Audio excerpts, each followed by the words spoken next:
పెద్ద పెద్దోళ్ళ పేర్లు, ఫోన్ నంబర్లు, అడ్రస్లు. అసలు ఏం జరుగుతుంది ఇక్కడ?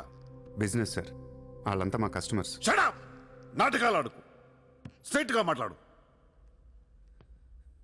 మీరు తట్టుకుంటానంటే స్ట్రైట్గా మాట్లాడతాను సార్.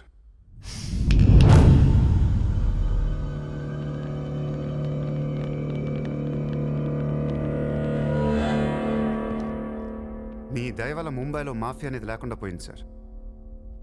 గ్యాంగ్స్టర్స్ అందరు చెదిరిపోయారు. ముంబైలో బాగా అనేవాడిని లేకుండా చేసి పారేశారు సార్. ఇండియా దిక్కులేంది అయిపోయింది. ఎన్ని సెటిల్మెంట్స్ ఆగిపోయాయి తెలుసా సార్ మీకు? ఎన్ని ప్రాపర్టీస్ పెండింగ్లో పడిపోయాయి తెలుసా సార్ మీకు? కొన్ని వేల కోట్ల ట్రాన్సాక్షన్స్ ఆగిపోయాయి సార్.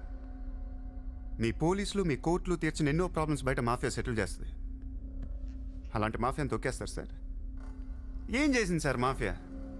మేమన్నా పబ్లిక్ని చంపేస్తున్నాం, రోడ్డు మీద పడి రేపులను చేస్తున్నాం? లేదే.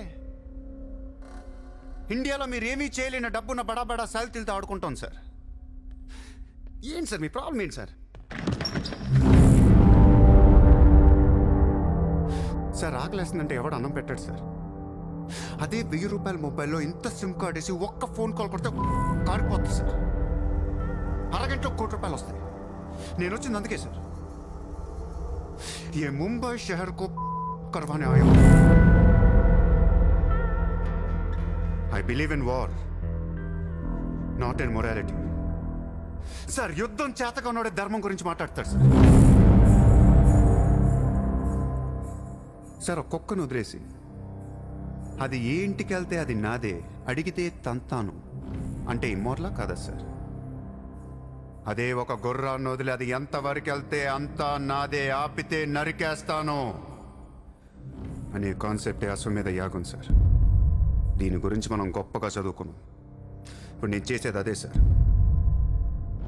మళ్ళీ ముంబై మాఫియాతో కలకలలాడుద్ది గత వైభవాన్ని మీకు చూపిస్తాను సార్.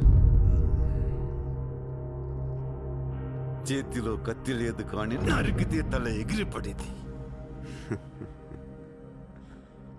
మీరు నరకలేదు సార్.